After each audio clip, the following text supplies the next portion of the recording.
Hey everybody, and welcome back to another entry in the Hyrule Compendium.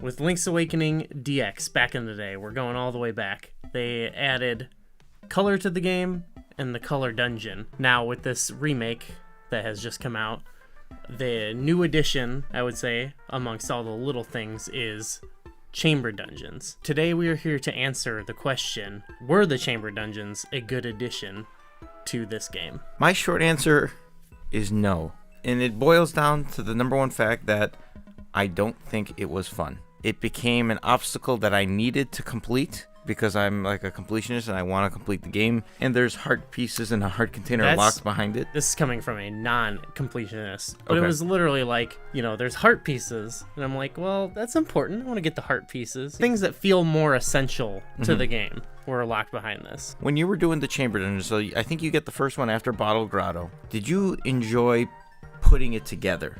I can go back to when we recorded our initial impressions. I think I said I was having some fun with it because it was just kind of like this nice little mindless task. It wasn't good by any means, but I was kind of like, yeah, put this here, not really thinking about it. Took a couple minutes. As it went on, it became that chore that you mentioned, and putting things together just became not fun. I wanted to get it over with as quick as I could, but the game was limiting me in doing that. I found after the first one, oh, this is neat. And then the second one and the third one, and then it got to a point where I started playing like mental games with myself, especially when you had more dungeons, so you had a lot of chamber pieces. I'm like, ooh, I don't want to put this piece here because it has a treasure chest, and they're going to make me put a small key here. So let me put as many rooms in this corner that don't have treasure chests. Yes. Part of the challenge was me trying to make this with as many parts of the dungeon I wouldn't go to. Right, So exactly. So some of the preformed ones where they had rooms in the corners or something with treasure chests, like, ugh.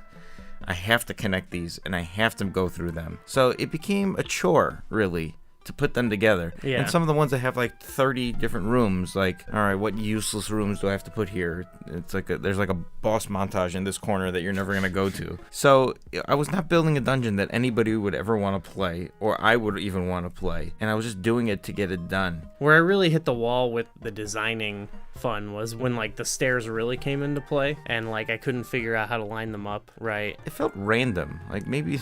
There's definitely a way it works, but I never figured out what it was. There was never like really a tutorial on how the stair placement worked. Like how you connect... Like there's A, B, C, and D. You need A and B to connect and C and D to connect. And here's how it works. But they're going A and like, why is... Instead, I'm like kind of moving them around, like hoping they'll connect, which is weird because they had one that was all about stairs. So you'd think that's the time where you figure out how the stair placement works, Yeah. But no, it was, it's mostly trial and error there. Right. This was a very minor nuisance to me, but like there was like arrange mode and adventure mode. Why were those two different modes? Why can't you just arrange, click save, and then click play? Like, why do you have to like exit? It goes to the scene of Link and Dampé talk. Like, it's like a little thing that just takes 10 seconds. Yeah. That's annoying. You have to do it, whatever, 25 times. Yeah. I don't know. I didn't have to. I agree with you, but it was one of those things that it didn't.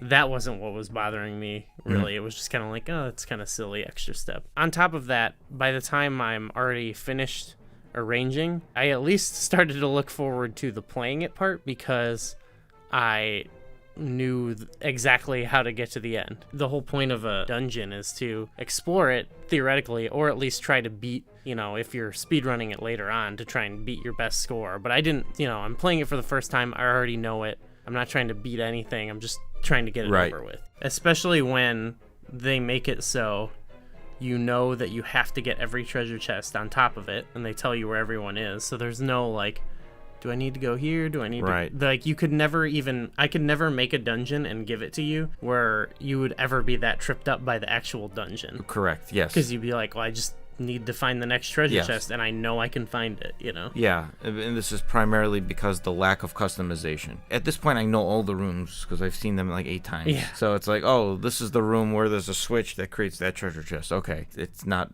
fun, when you're doing it for the 8th time. The thing is, they give you the map all the time, so you already Yes. know what the dungeon looks like. You already know what it looks like, and on top of it, you've already spent the time designing it. Right. That's actually where my big problem with it falls is it's halfway between two things. It's halfway between being a dungeon maker and halfway between being this bonus challenge, like this extra challenge mode. But it does neither well because of where it meets in the middle. I wish it was either a Zelda maker, which we could go way more into detail about, or that it was in other games they have stuff like the Treacherous Tower, or they have like in Ocarina of Time there's like a boss rush, something like that. I would have liked it if it was some bonus new mode where I didn't spend the time already becoming intimately familiar with the dungeon.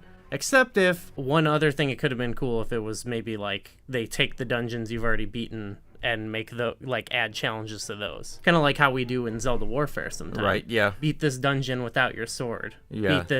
Beat it without whatever, this time limit. Yeah. Something like that. Now that is, I'm already familiar with it, but they're like upping this. Instead, it's this weird in between that I can't get down with, really. This ties into it, but what about those extra challenges they add in later?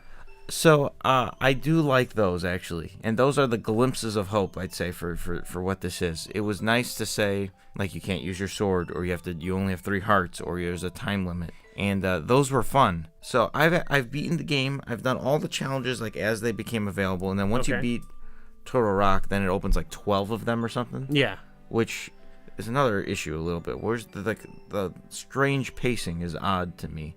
Because you don't really at that point, that's you've gotten like the heart piece in the bottle, and now it's like Chamber Stones. I think are the only rewards here. I sort of understand that because now it's at the point where it's like you've beaten it, and now like here's some more if you want to have some fun. Like I get the idea of it. That doesn't really bother me pacing wise. To me, it felt like I've beaten the game already, and I don't really want to continue playing it. Oh, but there's some replay value here with this. But nothing is hard or fun or difficult. I felt the same way when those opened up. I was like, no, I'm not doing these. And there's so many of them. But if it was something fun, I would have been happy to continue. Oh great, there's like you said, replay. I think I've got like 6 more to go. Yeah, it's like I'm dreading the idea of playing them, and this is for the first time, and that's not a good sign. Yeah, that you're dreading part of a game that you haven't even played yet. I don't know if at the end of this, if you can make your own dungeon with all of these other... No, they already give you... So, earlier on, they're like, now if you want, here's like a blank slate. Yeah, but can you put like, this is a 3 heart, no sword, you have 2 minutes to beat it kind of dungeon? Maybe? And there's bomb... I know you can customize the rooms. I like that.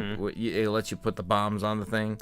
It's not enough customization, though. Right. Those are good idea. Those would be good ideas implemented further into another Zelda maker, though. Yeah. I have no incentive to make my own dungeon because after making it, there's no online connectivity. Yes. So I can't, I could mail an amiibo to someone. Yeah, but that seems like weird. Like, why is this not a thing? Like, I want to take on some of these tough challenges that people make. Yeah. If it's even possible to make a tough challenge. I don't know if it is. Well, yeah, to me though, I feel like you couldn't make too much that would really surprise someone too much. The only thing I can think of is if you can do a 3 heart, no sword, and it's like a giant labyrinth. That all being said, there are glimpses of this that could turn into a good dungeon maker game. Yeah. But it's far from where it's at. There's definitely a blueprint there, and maybe we'll talk about it in a further video of maybe could they spin it off from something like this? Yeah. I think it's not too far off. My final opinion is that if they did not have Dampe's shack and it was just a photographer and they just had nicer updated pictures, I guess. And they kept it like it was in the DX. I think that would have been a better experience. Okay. Because I wouldn't have this negative feeling towards it. I think a lot of people there's sort of this discussion on like, is this game worth $60 or whatever? And I think, there's a lot of factors going into it, but one of them is this. The new content. Yeah, new content. Yeah, and it's not worth it. Because I saw some appeal to the argument of how long the game is. Like, is it worth based on this length? Well, this game adds a lot of time spent to it. Yes. With this mode, but is it a lot of time well spent? Is No. the question. Yeah. Yeah, so. correct. It's like padding almost. Like Yeah. it's not. It's padding the duration of your playtime, and it's not enjoyable. Yeah. I don't think it was a good addition. Yeah. So sorry about to all the lovers of chamber dungeons out there, but I don't know. That seems to have been the opinion from a lot of people. I've seen some people say they like it, but Okay, I can't imagine anybody who's like over the wall. Like this is the greatest addition. I know some people out there. No, they You don't. know who You you don't are. exist. I know who it is. You don't and exist. They know who they are, and they're gonna have to think about what they think. But yeah, I don't know. What of anything, like, is there anything that they think they could have done better in this game beyond it just being a Zelda maker? That's what is interesting to me, is like, what could they have added to this game that is good? Because obviously a full-blown Zelda maker that would take a lot of work. So You know what? I'm not sure. I think they could have tweaked this to make it an awesome experience. We'll get into that. That'll Yeah. maybe be our next video. Yeah, probably. 'cause- Yeah, I have my own Moss Zelda maker based on the chamber Okay. dungeons. That No, I could get down with that too. Okay, so we'll talk about that next probably then. Leave comments like of your thoughts on this or the upcoming video, because yeah, it'll be interesting to see. the perfect chamber dungeon maker. Yes. That's what I got. Okay, it's gonna be perfect. Yeah. So, all right, give us a like if you enjoyed the video. Subscribe if you want to see more of our videos. And as always, thanks for watching. Welcome back to another entry in the high. Okay. Oh, you think it's that easy?